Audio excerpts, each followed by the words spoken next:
नमस्कार मंडळी.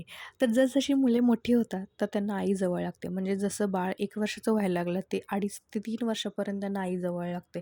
म्हणूनच 2-4 दिवस झाले रायामुळे मला व्हिडिओज बनवता आले नाही. म्हणजे मी शूट करून ठेवले, पण मला व्हॉईस ओव्हर द्यायला जमलं नाही. असो, तर मी 2-3 दिवसाचं एकदमच शूट केलं होतं. ते मी सगळेच व्हिडिओ एकत्र मर्ज केले. तर अशी आम्ही फ्रायडेला ज्यूस पिऊन इव्हनिंगची सुरुवात केली. तर त्याच्यानंतर मी स्वयंपाक करायला घेतला आणि अचानक आई आणि पप्पांनी सरप्राईज दिले. तर आई आणि पप्पांनी येताना गावावरून खूप सारा भाजीपाला आणला होता. तर ते मी सगळं पहिला काढून घेतला आणि फ्रीजमध्ये लावून घेतला. त्याच्यानंतर मी स्वयंपाक करून जेवायला बसलो आणि आई-पप्पा असले की मी फक्त रायासाठी खाऊ बनवून देते आणि चारायचं काम आईंच्याकडे असतं. मग त्याला त्याच्याशी खेळत, त्याच्याशी हसवत-खेळत सगळं खाऊ चारू घालतात. आणि तो आता प्रॉपर बसायला लागल्यामुळे ना, तो एका जागी बिलकुल थांबत नाही. तो इकडे-तिकडे करत-करत खाऊ चारतो.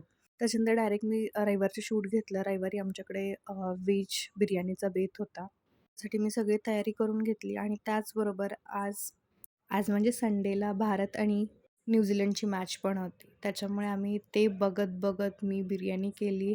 त्याच्यानंतर मॅच बघत-बघत आम्ही लंच केला आणि लंच करून सगळं आवरायला आम्हाला 4 वाजले. त्याच्यानंतर मी राहायला घेऊन थोडा खाली गेले. त्याला असं मस्त पाण्यामध्ये पप्पांनी खेळवलं आणि त्याच्यानंतर मग मी हे सोमवारचं शूट झालं माझं डायरेक्ट. सोमवारी मी घरूनच काम करत होते. आणि इकडे मी मयूरशी वाद घालत-घालत मी कपड्यांच्या घड्या करत होते. मी जस्ट फरशी पुसून घेतलेली आणि त्याचं काहीतरी चाललं होतं. मी त्याला तेच सांगत होते, की हे सगळं आधी करायचं नाही. असो, त्याच्यानंतर मी पटपट घड्या घालून घेतल्या सगळ्या कपड्यांच्या. घड्या घालून झाल्यानंतर मग मी ऑफिसची बॅग भरली माझी, कारण आज वर्क फ्रॉम होम असल्यामुळे मी सगळं वरतीच ठेवलं होतं. कारण मग सकाळी फार गडबड होते सगळं आवरायची. मग मी सगळं आदल्या दिवशीच करून ठेवते. माझी बॅग भरून घेतली आणि त्याच्यानंतर रायाची पण बॅग भरली.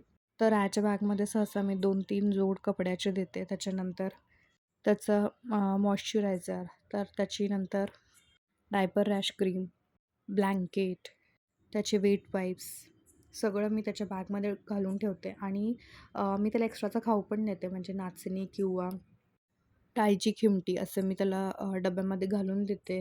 इन केस दुसरं काय असेल तर त्याला नाही खाल्लं तर हे तर तो नक्कीच खातो.